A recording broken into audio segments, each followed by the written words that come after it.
My grandmother gifted me $150,000 for my education on my 21st birthday.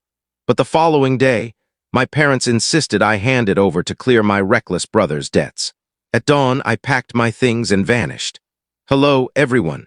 I'm a 21-year-old woman, and though I always sensed I wasn't the cherished child in my family, I didn't grasp how expendable I was until the night after my 21st birthday.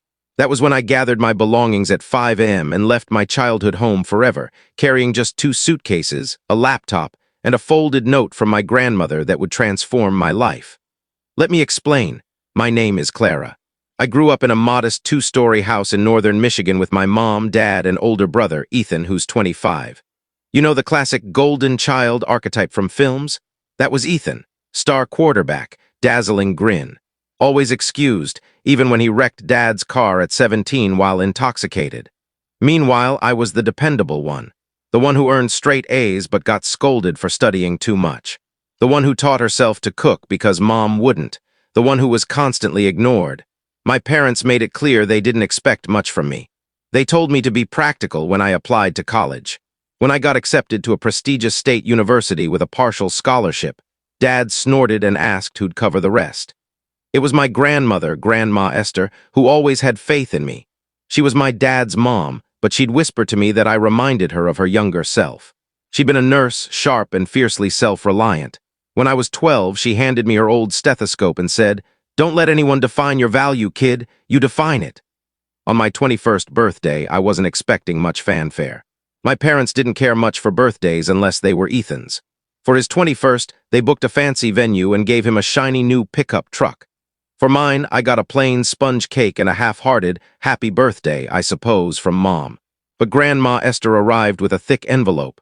She looked fragile that day, thinner than usual, but her eyes gleamed as she passed it to me. Inside was a check for $150,000. I stared, stunned. "It's for medical school," she said. "I know you've been saving, working odd jobs and taking loans. I sold the lake house last spring and saved this for you. I wanted you to have it when you were ready." I was speechless. I hugged her tightly, and for a moment it felt like someone truly saw me. My parents were quiet that night. Dad muttered something about kids getting too much these days, and Mom pressed her lips together, silent.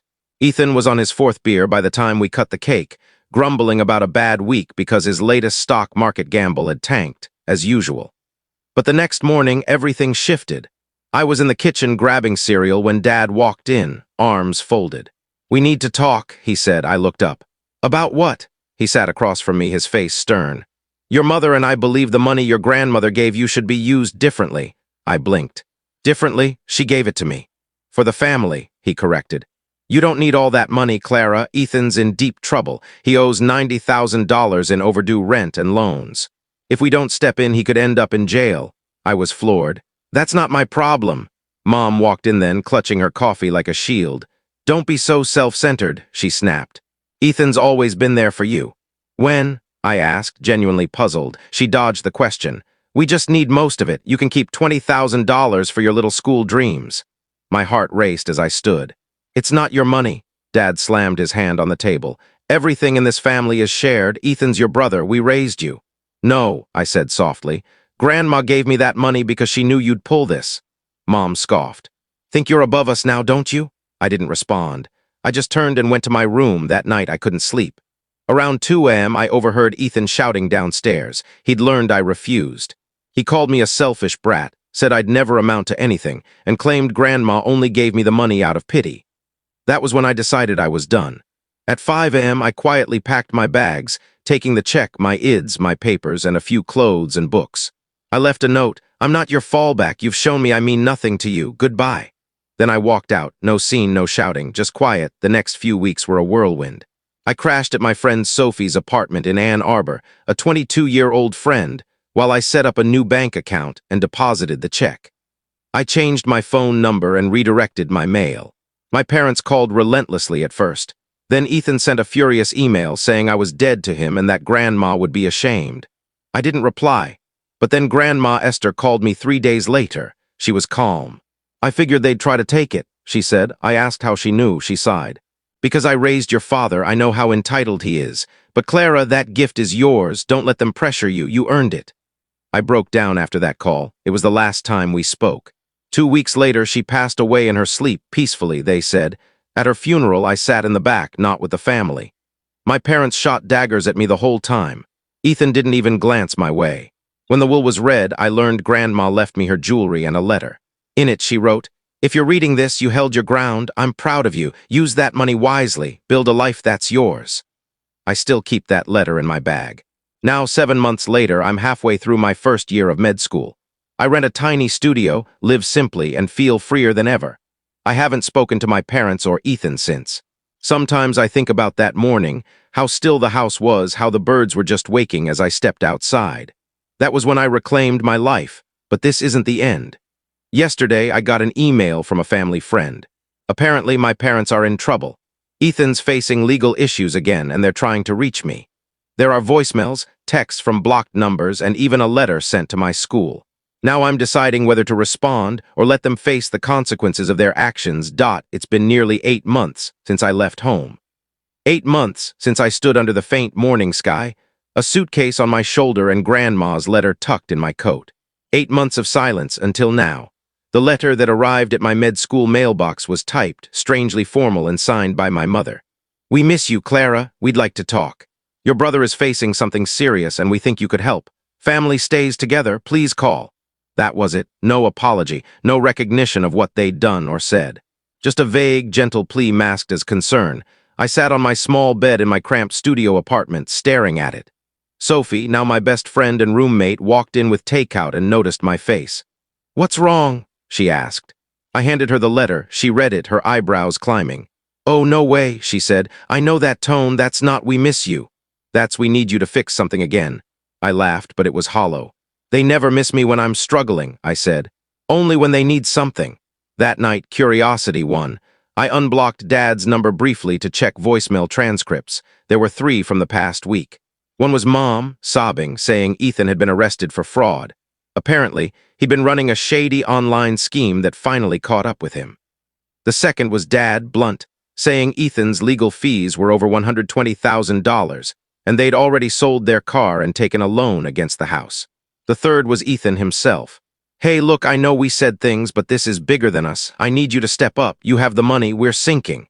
He ended with, "I'm your brother, Clara. I've always had your back." That made me laugh out loud. He never had my back, unless you count shoving me into the deep end of the pool at 6 and laughing as I floundered. Still, I wavered. I'm not heartless. I believe in kindness. I've seen people change their lives with a single act of support. But I also believe in boundaries and accountability. I called my Aunt Margaret, Grandma's sister, 56, one of the few relatives I trust. She didn't hesitate. "Clara," she said firmly, "Esther didn't give you that money to bail out your father and Ethan. She knew what she was doing. Your parents have always enabled him, and now they expect you to clean up their mess. No, they made their choices. Let them deal with it." "But what if he goes to prison?" I asked. She sighed. "Then maybe he'll finally face the real world." 2 weeks passed. I stayed silent, focusing on finals and volunteering at the campus clinic. But the messages intensified. Dad emailed me Ethan's bail paperwork. Mom left a voicemail saying they might lose the house. Ethan texted from a new number, "You've destroyed this family." Grandma would be horrified. That was the final straw. I took a deep breath and sent one message to all 3. "Grandma gave me that money to escape this dysfunction. You've used guilt and manipulation as tools for years. I won't cover Ethan's mistakes. I won't be your financial fix. You called me selfish for choosing my education over his chaos. I say I'm choosing myself. Don't contact me again unless it's to apologize and mean it." Then I blocked every number and email. It felt definitive, but life had more surprises. In March, I got a call from a law firm. The woman asked to verify my identity. Nervous, I complied. It was about Grandma Esther's lake house. She'd said she sold it, but apparently she hadn't. She'd placed it in a trust, naming me the sole beneficiary. "Wait," I said, "I own a lake house?" "Yes," the woman replied. "It's fully paid off, still in her name. She set up the trust 3 years ago to transfer to you on your 22nd birthday." That week, I turned 22. The lake house was old, weathered, tucked in the woods by a quiet lake. But it was mine. During spring break, I drove out and cried on the porch. Inside, in a drawer, I found another letter handwritten from Grandma. "If you're here, you stayed true to your path. This place is yours now. Make it a home, a sanctuary, a safe haven. You were never meant to dim your light, Clara. Don't shrink for anyone." I don't know if I'll ever talk to my parents again. Sometimes I picture a future where they show up at my graduation, eyes wet with genuine regret. But then I recall how quickly they tried to exploit me, how fast they labeled me selfish, how they only reached out when they needed something.